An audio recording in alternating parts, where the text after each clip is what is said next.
Kathy Ireland is a fashion and licensing icon.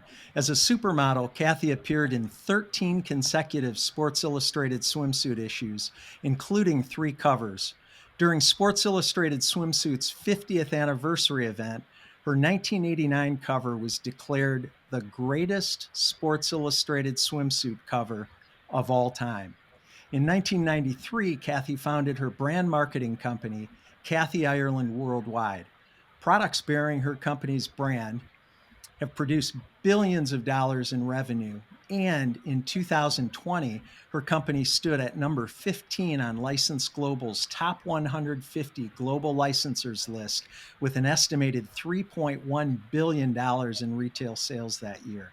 Kathy was also named one of the 19 most influential women in licensing by License Global magazine. And according to Fairchild Publications, she is one of the 50 most influential people in fashion.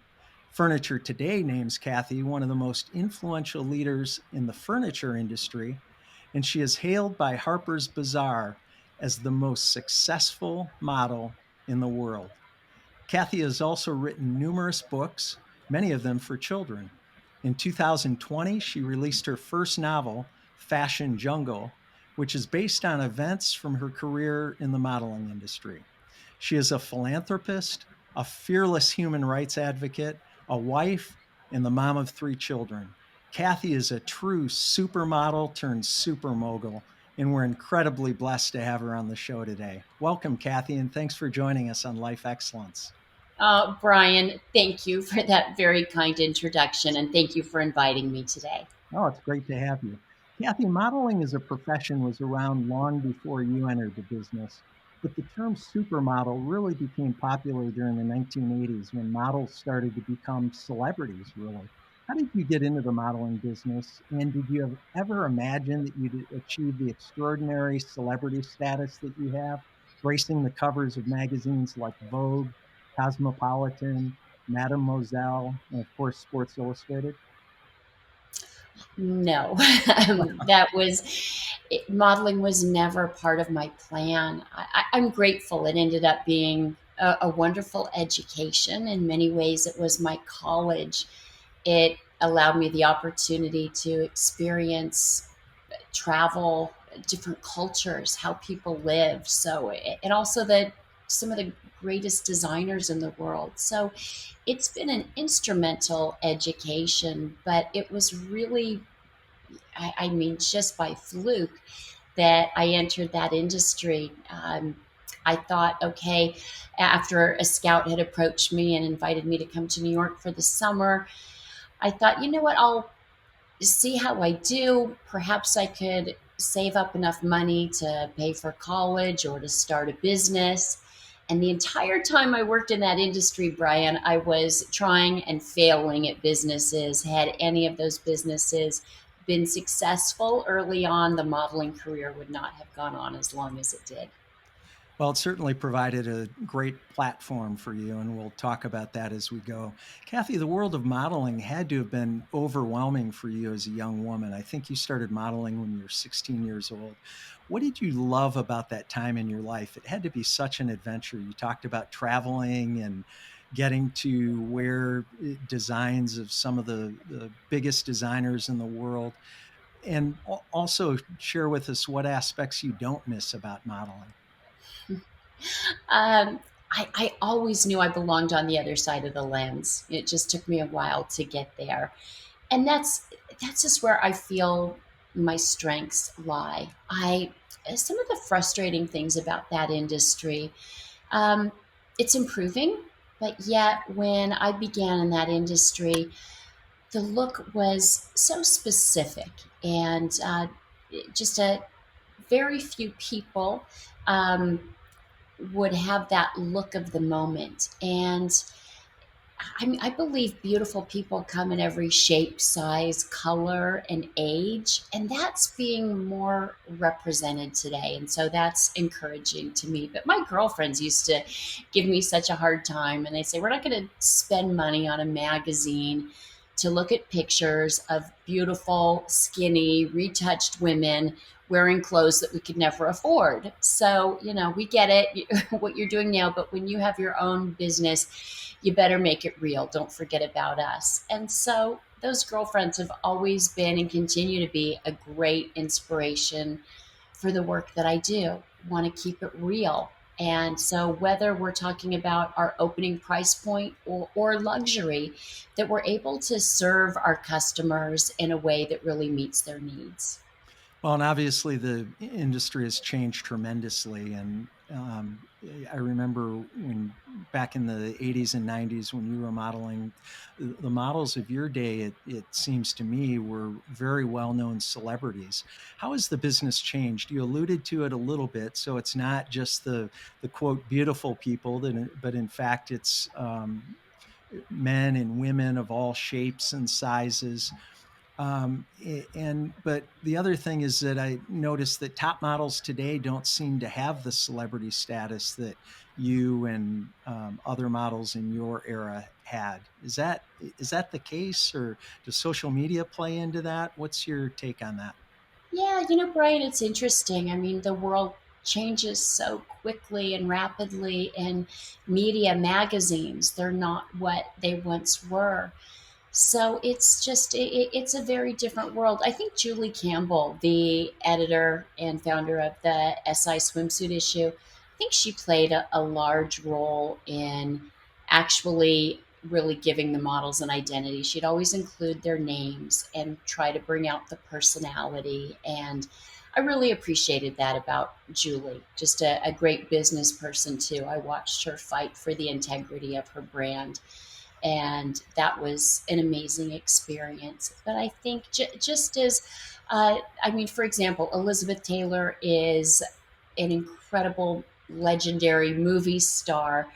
And because of the way movies are made today, and because of all the options that people have, I don't think we will ever see another movie star of her stature. It's just times change.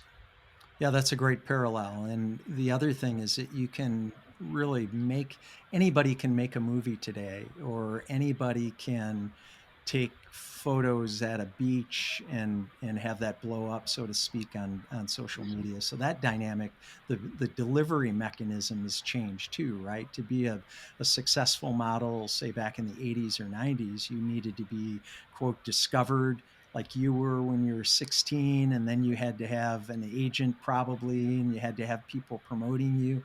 Whereas today it seems like you can shoot a movie, or you can take a photo and have that photo get pretty good coverage. Right. And I mean, there's some exciting elements to that too, because it really does level the playing field for people and brings opportunities that otherwise weren't there. Kathy, at some point in your career, you very astutely recognized that Kathy Ireland is not just a person, but in fact is a famous celebrity brand. And I have to tell you, the extent to which you've capitalized on that is awe inspiring and incredibly impressive. And again, we'll talk about some of the specifics of what that looks like. I mentioned some of the statistics in your introduction. Tell us about your transition into licensing. How did you know that that was the direction that you should go in? And how did you get started initially? Well, you're so kind, Brian. Celebrity brand, although that really didn't apply to me. By the time we started our company, I was an aging pregnant model at my kitchen table. And I knew, one of the frustrating things about the modeling industry was that it's a fickle industry, and so much of it is dependent upon your outward appearance, which we have very little control over. I didn't feel secure earning my paycheck based off how someone else perceived that I looked. And celebrity, that any little smidgen of celebrity I might have had back in the last century, I knew that wasn't going to carry a brand. And I wasn't celebrity enough to have a celebrity endorsement.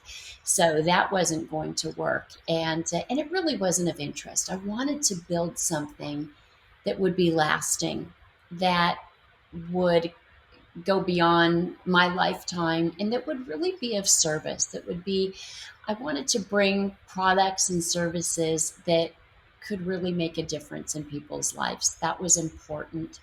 And actually, Brian, I was offered an opportunity to model a pair of socks, and it's not quite as glamorous as it sounds. It was a teeny tiny budget, and they weren't sure they were going to use my face. They might have like cropped off at the knees and just, got my feet in the socks. So that's where we were in the modeling at that point in time. Yet I really liked the people, John and Marilyn Moretz from North Carolina, who continue to be not only cherished partners in business, but they've become family. They're so special. I really liked them. And I thought these are people that I could work with. And I had invested my modeling money in putting a team together, invested in people.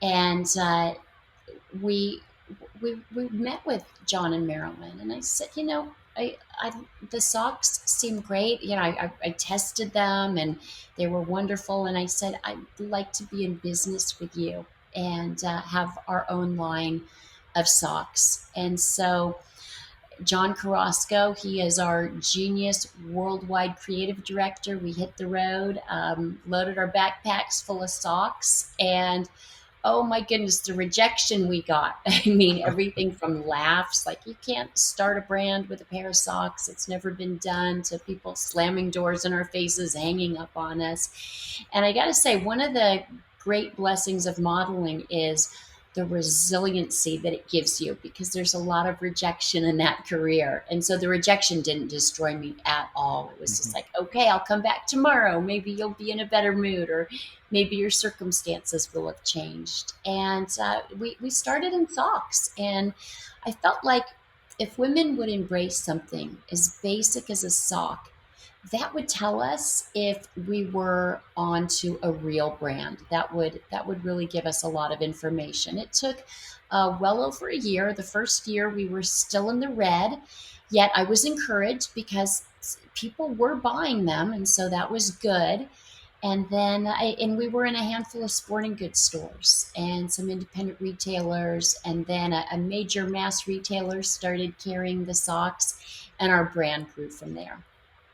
Well, and you've built a licensing empire by not only lending your name, and you have sort of downplayed your celebrity status or your brand, and we could debate that a little bit, but in addition to your name, you also added your business acumen and your marketing prowess, your background in business. You talked about how you were, all the while you were modeling, you were starting different businesses and testing different ideas, and that's resulted today, and I hope I'm close to the number. It's probably a lot higher than this, but 17,000 products in the last article that I read.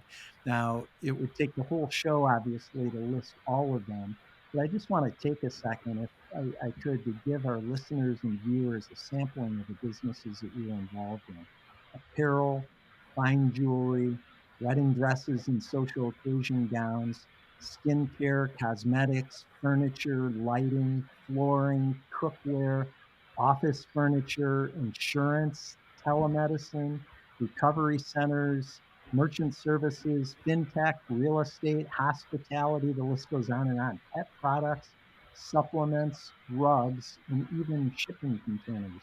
I just have a couple questions. The first one is, what aren't you involved in?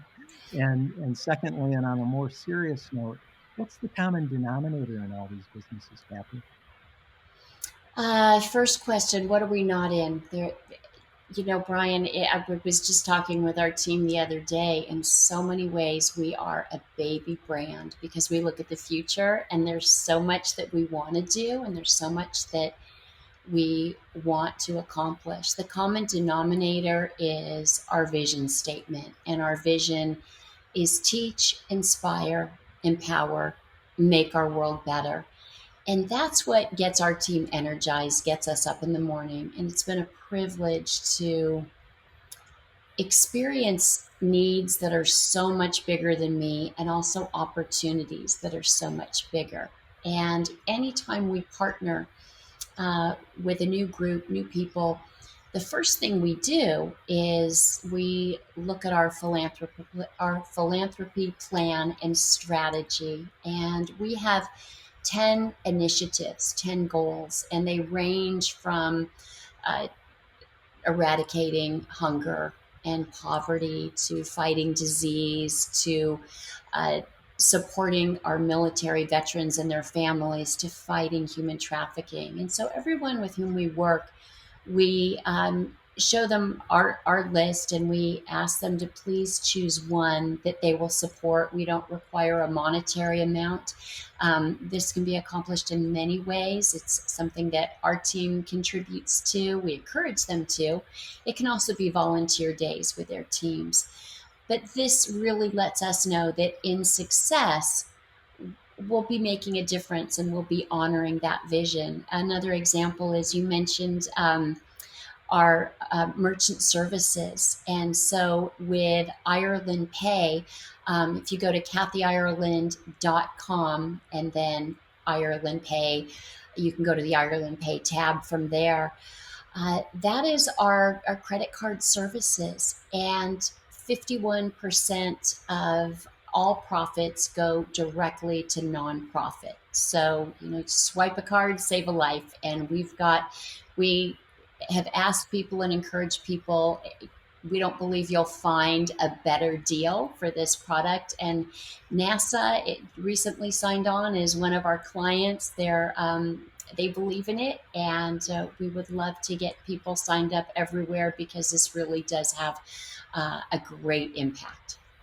So in that particular case with Ireland Pay, the merchant service company, you have a direct philanthropic link. Is that the case with all uh, the businesses and the licensing arrangements that you're involved with, or does it play out in different ways? It plays out with everyone with whom we work. We Mhm. have a philanthropic arm to everything that we do. And with Ireland Pay specifically, we have that going to some wonderful organizations. And again, it's 51% of all profits. Oh, that's awesome. You, Kathy, are in so many different businesses, so many different industries. How do you, and you talked a little bit about the vetting that takes place in terms of philanthropy, but from a business standpoint, how do you sort through what has to be just an unending flow of opportunities that get presented to you? You learn to ask some really good questions. You learn to not assume. And we have an amazing team. So back when I used to model, people would tease me. They would accuse me of being cheap. And I would correct them and say, no, I'm fiscally frugal. And I was investing in people. I love sports and I love the idea of people who have different strengths coming together for a common goal. We have an incredible team. Uh, One of the ways that we really learn a lot is when we go through our contracts. And we've invested hundreds of thousands of dollars in our human rights contracts. And yeah, I always encourage people, if you've got something stronger, better, please share it because we always need to grow and learn. But the how is so important. Even when we go back to that first pair of socks, we began that relationship by conducting surprise factory inspections because Mm. we learn a lot when we show up unexpectedly. Anybody can clean up if they know you're coming, and that's powerful information. We work with amazing people. I mean, some of our relationships have gone on for decades, and I, in maturity, I really recognize, when you meet great people and truly great people, I mean, it's kind of a rare thing to meet people so special. I hang on to them, and so we've got some really wonderful people with whom we work. I know you value relationships, Kathy, and you've spoken about people and or about relationships in just about every answer that you've given so far. I know that you're very careful in choosing the right people in your life, both personally and professionally. As an example of that, and you mentioned the couple that you got involved with in the very first deal with socks, but I also read that you've dealt with the same attorney for over 30 years. in that you've sought business advice from very smart people like Warren Buffett. You've had close relationships, close friendships through the years with different people, some of them very well known, some of them probably not well known. And you and your husband, Greg, Elizabeth Taylor, you mentioned, and I know you were very close friends. And also, on a personal note, you and your husband, Greg, have been married 33 years. Share with us why it's important, and you started to talk about it, but if you don't mind just sharing a little more, why it's so important to surround ourselves with success, with people who are encouraging and supportive, people who have the same goals and desires, both in our personal lives and also professionally. Well, no, thank you, Brian. And I don't look at success in monetary terms, but more in, the kind of person that you are, integrity, honesty, those qualities. And life is hard. It's it's hard, and so it's important to surround ourselves with people who love us enough to tell us the truth. And if we're going down a path that's either dangerous or just not good, whatever, that they love us enough to call that out and help us. That's fantastic. And also people who are encouraging. I think we all need that. We need. I meet so many women in particular. They'll tell me an idea they have for a business, and then I'll follow up with them a few months later. How's it going? It's like, oh, my husband told me it was a stupid idea. It's like, Mm. so you stopped? I mean, did you like not stop to think, well, maybe it's my approach? Is my price to value ratio not correct? Is there something else is there something I can learn from it? But so often people give up so quickly without learning, and dreams that they never become a reality unless we just keep pushing through. And so, if we talk about the other side of that, if we can be around, and it doesn't mean we have to be around exclusively or that we run from everybody who calls one of our business ideas stupid, but like you alluded to, if we can surround ourselves with people who encourage us, people who help us to grow, people who motivate and inspire us to be better, then that helps us not only to be better for ourselves, but to be better for the people around us too. Absolutely. And, I actually reach out to my critics. I have to see if I can learn something from them. Sometimes they don't deliver the criticism in a kind way, but I seek to face them and ask them, help me understand why you said this. What can I learn from you? How do you think I could do this better? And sometimes they have some good advice. Sometimes they're just, people being mean. And then you got to know, okay, shut the door on that. But I like to see if there's something that can be learned. Can you share a particular story where you've done that and maybe it surprised the person and it had a really positive outcome, not only for you, but for the other person as well? Sure. Early in our entry into the home industry, somebody wrote just an unkind description about me because I came from a modeling background. And it just really was not taking into account my role as CEO of the company and our business and what we had built. And so I found his phone number and I called him, and I think he was surprised by the call, but I just said, I'm a mom, and uh, calling me a bimbo is not, it's not kind.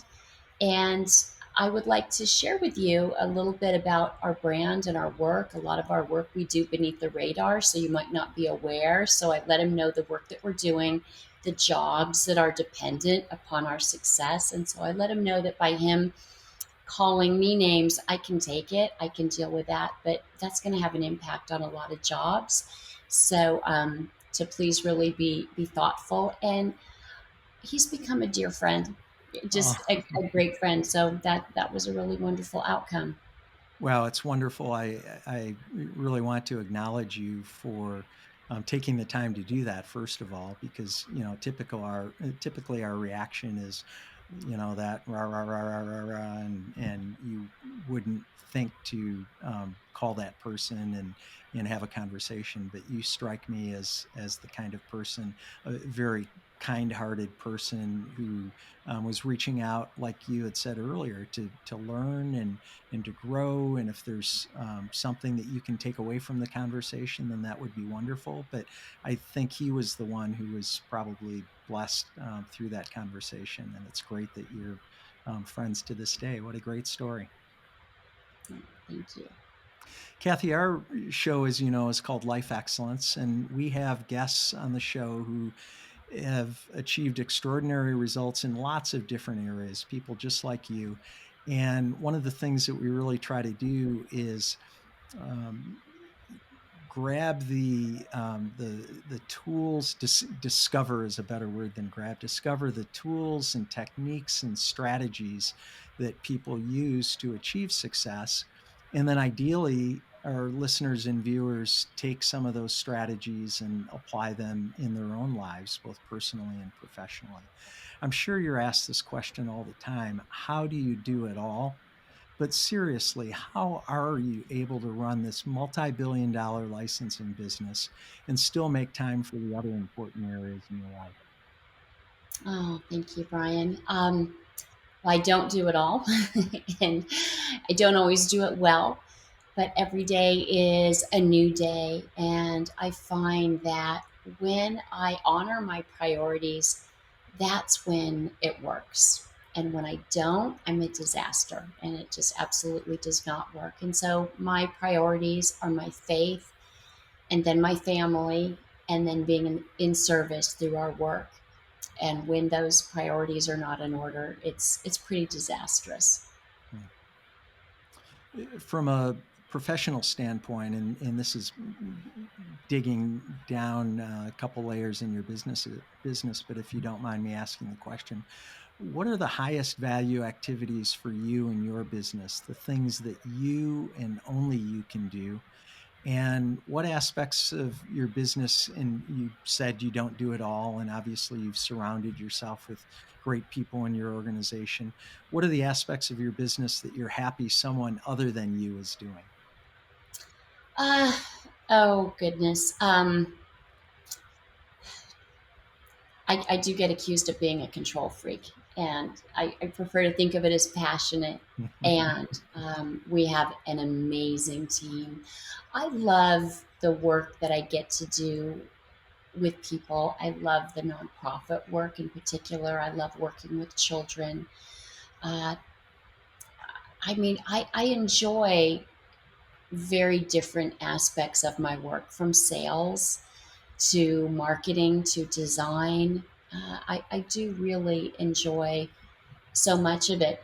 There's those difficult phone calls. Those are not necessarily fun, but sometimes they're necessary, and sometimes they're necessary to come from me.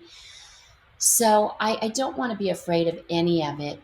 Yet I also recognize, and I was 40 before I realized that no was a complete sentence. No, thank you is better. But I've learned from some really wise people that oftentimes we have to say no to good things in order to say yes to great things, and that our life comes in seasons. And so, at certain seasons of my life, I can't say yes to every business opportunity or every social engagement. It's really determining at which moment am I going to prioritize. Looking at your business, and again, you're involved in a variety of different businesses. What are businesses that you maybe looked at initially and weren't super excited about, or maybe your team looked at and wasn't super excited about, but you got into it, and looking back on it, you're very happy that you did for whatever reason, whether it ended up being super successful commercially or there was a philanthropic piece attached to it? What have some of the surprises been in your business? Oh my goodness, many surprises. I'll give you two examples. One is uh, when we went from socks to athletic wear, when we were growing our brand, expanding our brand. one of my business partners suggested that I become a certified fitness instructor and that we put together a fitness video. And I just laughed out loud because my sense of adventure outweighs my grace. I had been kicked out of an aerobics class for being too uncoordinated. And yet I understood that I needed that credibility if we were going to sell this product to our customer. And if I was going to do a fitness video, that I needed to understand physiologically how the body works. I didn't want to do any harm to anybody inadvertently, but I didn't, want to do that at all. I needed to understand it. So it was really hard, but did it and went on to put together 5 workout programs, and they were all platinum. My mom's in all of them, and that was really fun, really great. So that was wonderful. Another area was public speaking. When I worked as a model, my job description was shut up and pose. And on a rare occasion to speak publicly, I had a critic very publicly say that I had a voice that could kill small animals. I did not reach out to that Oh, person. And it wasn't a confidence builder at all. Yet I had to recognize there was some truth to that because I was 25 years old and I could not order a pizza on the phone. I had a really high, squeaky voice. They thought I was a kid making a prank phone call. So there was some truth to it. And I remember when I gave my first business talk, I was terrified. I was standing on stage, peeking behind the curtains as people were taking their seats. And one of my business partners looked at me and because knew that I wanted to like go hide. He just said, "You're being so selfish." You know, those people, they bought their tickets, they organized childcare, transportation, cleared their calendars. You know what that is. You're nervous, you're uncomfortable. That's irrelevant. You have information that they need. Your job is to take care of them. And so I said, "You're right. You're absolutely right. Thank you." And so I faced my fears and I gave the talk. And about halfway through, I noticed that about 2/3 of the room had cleared out. And being my first business talk, I thought, well, they have meetings to go to or something like that. And I met with the team afterwards and they said, "No, no, it was really bad. You got a oh lot of no. work to do." And I love being with people who love me enough to tell me the truth. They were right. I mean, it was my first public talk. I needed a lot of work. And what a gift and a privilege it was many years later to be asked to speak at APAC as a Christian supporting Israel for, I think there were 13,000 people in attendance, and what a privilege that was. And so for you, was public speaking a fear? So did you have anxiety about getting in front of people, or you just didn't have a polished presentation that first time you did that? Because I'm I thinking think about, all of it. I just wasn't good at. I mean, anything that we really want to get good at. Some people say it's 10,000 hours, but however many hours it is, it takes work. I mean, most people, maybe some people are born naturally. They have these giftings, but it seems that most everything that I do, it takes a lot of work. And that's one of the reasons why it's important that you're passionate about what you're doing so that you'll endure the hard work and you'll face the battles. And when you stumble and fall down, you'll get up and you'll try again. well, and that's a nice segue into my next question, and you answered it a little bit, but I'll ask it anyway. You've been in business a long time, Kathy, and obviously you've achieved tremendous success by every measure. What are the most important keys to success that you've discovered along the way? I would say some say it's counterintuitive. For us, it really works. And that's from my favorite book, and it's consider others as more important than yourself. Mm. And when we're approaching business, we look at it as okay, how will us coming together raise your bottom line? How will it help your business? And of course, it's got to make sense for our company as well. But when we focus on the other, it naturally falls into place, and it makes for great relationships. It makes for a wonderful working opportunity, and we find that we really become family when people recognize, no, they actually really care about us and they want us to do well and they're fighting for us. So you're very focused on win-win. Have there been situations where you've been presented with an opportunity that you and your team concluded would be a pretty good opportunity for Kathy Ireland worldwide, but through that conversation, you saw that maybe it wasn't that win-win, that maybe there wasn't enough in it for the other party, that you decided not to do it? Yes, there's been yes, many times that has happened. If we don't feel that we can really bring something to what someone is doing, we're not going to waste their time Mhm. or resources. So, absolutely. And then sometimes, sadly, people aren't always who they say they are. I love transparency. I love people being direct. And even if it's unkind, I'd rather have somebody be direct than say something that's not true. So, we've bumped into that as well. People not being honest and not being transparent, and it just makes it difficult. So we really seek to do everything we can to learn who it is that we'll be working with, and then we can better understand how we can best help them. That's awesome. Are there other keys to success that stand out for you? I think again, it's being transparent, be genuine, don't compromise your values. I mean, just don't do that. Know what you would be willing to walk away from. Know those boundaries, and this is something that I share with young people frequently too. It's like, figure out what your priorities are, what your values are, put boundaries in place to protect them, because they will be challenged.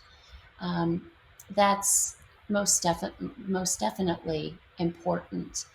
And the hows, I think that's such an important question. How?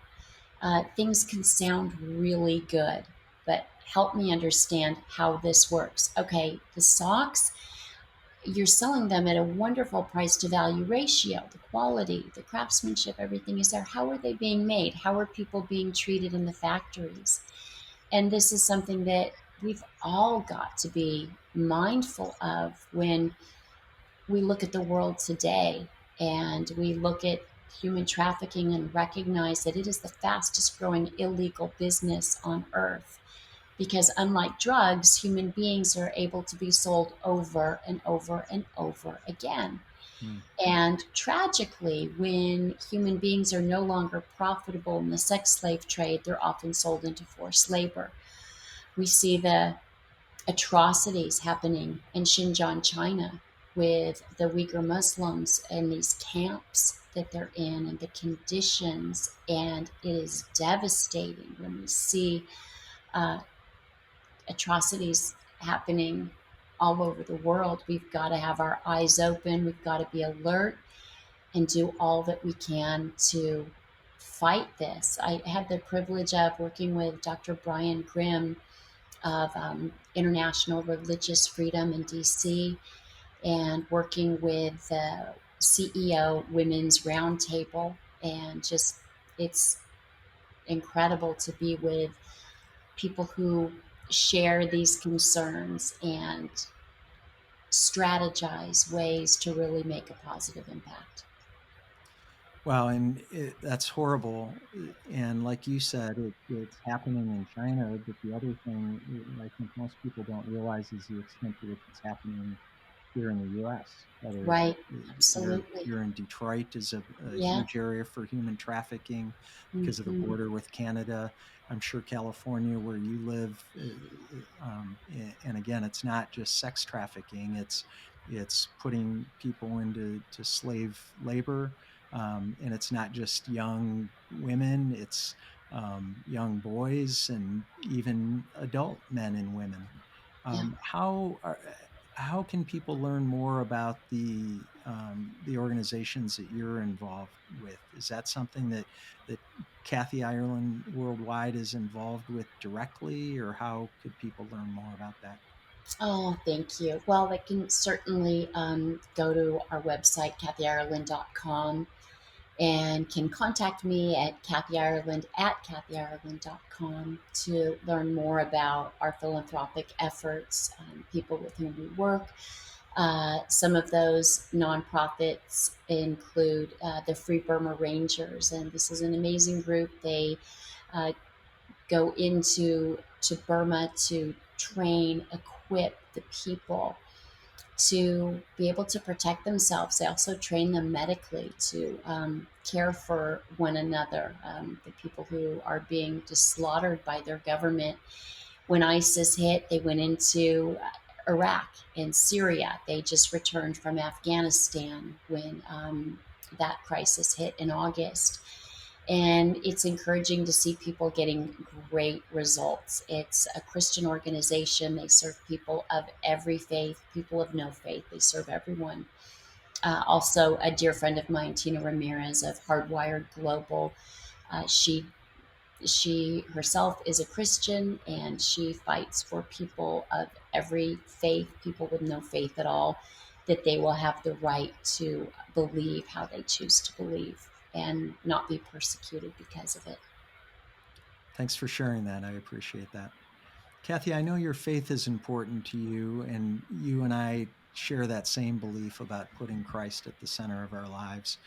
Tell us about your faith journey and the role that God plays in not just your personal life, but also in your organization at Kathy Ireland Worldwide.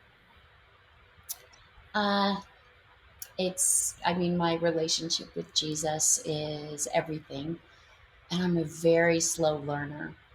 There's scripture that talks about We the all one are. who, oh, I'm very slow. And God is so patient. I'm so grateful. And so that it reminds me, it's like, okay, you're patient with me. I've got to be patient with this person. Uh, there's scripture that says that the one who has been forgiven much, loves much. And so I love a whole lot.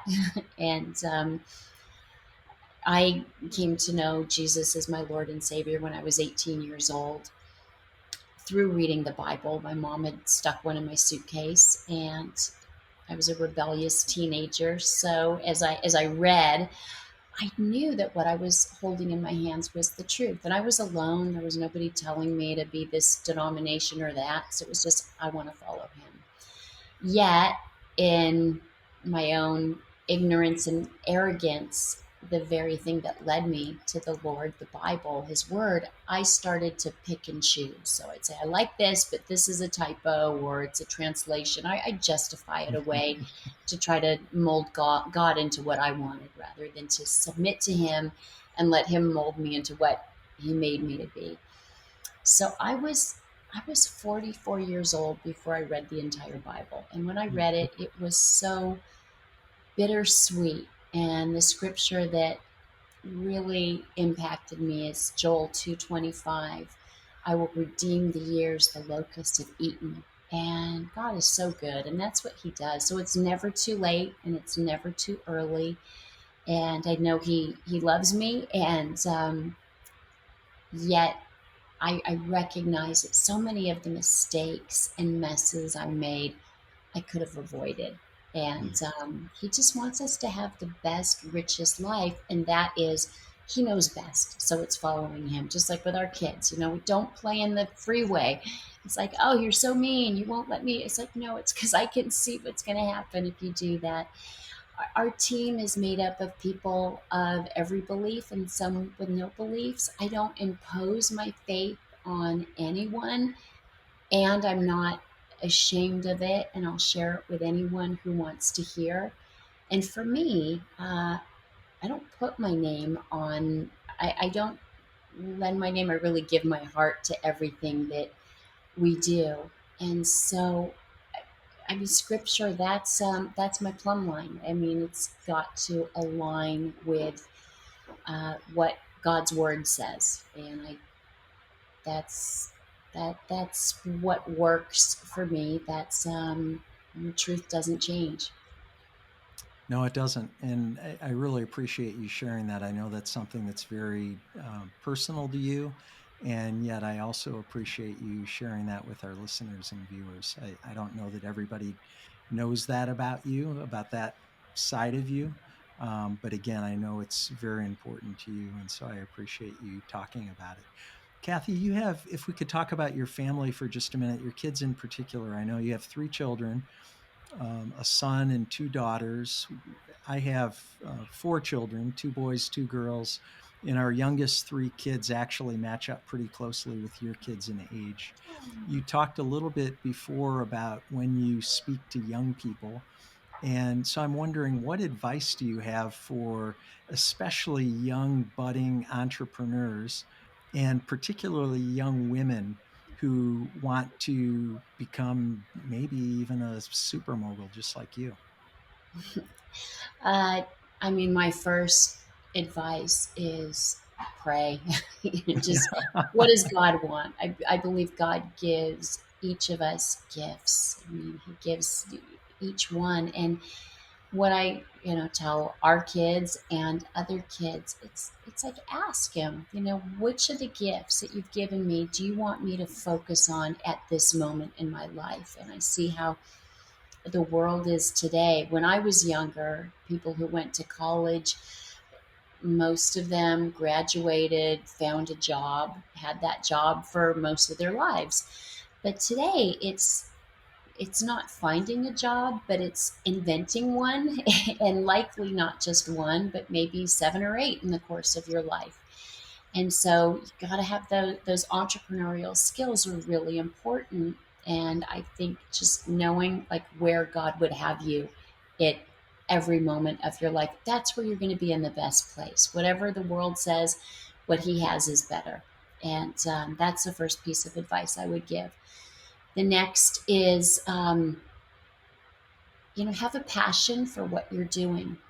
Even if there's elements of the work that might be tedious or mundane, think about what you'll be able to accomplish in success, how it's going to benefit others. That's amazing. And if you have a passion for it, you'll be able to endure those hard days. Think big. Don't put limits on yourself. Don't let someone else's opinion of yourself define or destroy you. Don't let people put you in a box and think, oh, well, I'm just this, or, I don't have this education or this qualification, so I can only do this. Don't don't limit yourself. Don't use those kinds of parameters. So really think big. And something that I tell our children is to be alert and pay attention, Mhm. and that can be hard. It's hard to, it sounds easy, but to be alert and to pay attention, you've got to face stuff, and that means you got to face really tough stuff. All of us have tough stuff in our lives. I don't know one family that doesn't have some kind of struggles going on. And I share with our children, pay attention.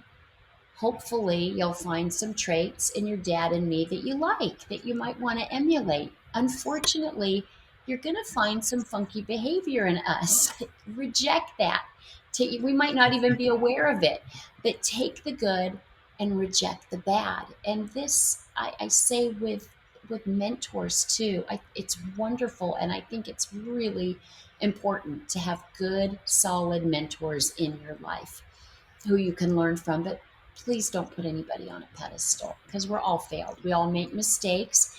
Have some grace and forgiveness, but just recognize that we are all failed humans. And when it comes to scripture, the book of Acts tells us we are to be Bereans, and we are to check what we hear against the word of God to know what He thinks about it and what He says about it. That's all really great advice. Thank you for sharing that.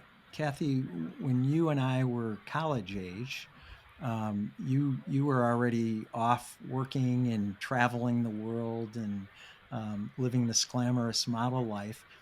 But it was very unconventional during that time because, and even today, it's a little bit unconventional for college age kids to not go to college. It's starting to change for a variety of reasons.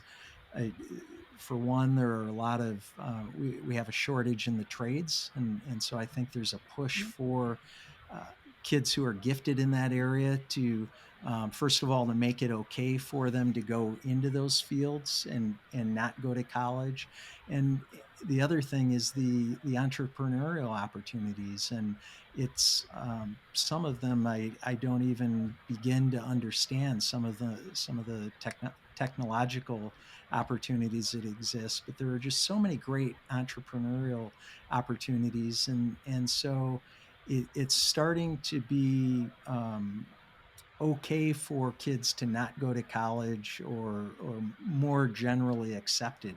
Can you offer encouragement, given your background, to kids who are maybe 16, 17, 18, and they're not quite sure what they want to do, but they maybe they have an entrepreneurial idea, or they have something that they want to pursue that doesn't involve going to college?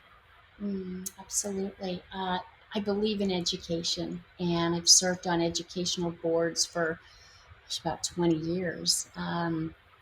My husband and I are two of the founders, along with Randy Clark, of Providence. It's a Christian school in Santa Barbara area, and it's it's something I believe in. However, traditional education, as far as higher education, is not for everyone. We're all built differently, and I've experienced, I mean, some of the most intelligent people that I've met don't have a college degree and do great work. So it really depends. I think of it as a luxury, and I think it's fantastic if you can get a college education and if you can learn. I look for colleges that teach you how to think rather than what to think. So if it's a place that's really going to help you grow, not indoctrinate you, but rather really encourage you how to grow and use all the gifts that you have, that is a fantastic luxury. Yet, whether your education is traditional or looks very different, reading is a powerful education. Trade school, as you mentioned, is incredible. So it really depends on the path that you're on. And I would say to the young person who knows that college is not your path, just be intentional. Uh, Work to set yourself apart from the crowd. When I was a kid, I had a paper route, and something that my dad taught me is, he said, Kathy, always give 110%. If the customer expects the newspaper on the driveway, you put it on the front porch. And that was the foundation of my learning to under promise and over deliver. It's the foundation of our business today. And this is so helpful for young people when they're going into the workforce. Like, do your homework, do your research. Research is at our fingertips today, so it's so much easier. Learn about the companies that you're exploring.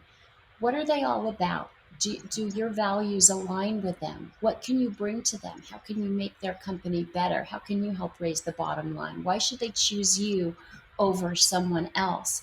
What are their philanthropic efforts look like? And do you support them? I mean, these are questions that are so important to ask and answer, and to really set yourself apart from the crowd. And this can happen whether you have a traditional education or a non traditional education. But either way, uh, education, I hope I never, I barely finished high school. That's where my formal education ended.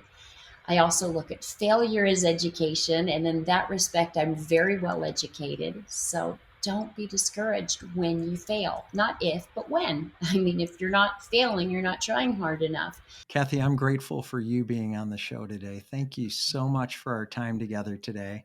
You are such an inspiration, and it's been great getting to know you and learning more about Kathy Ireland worldwide.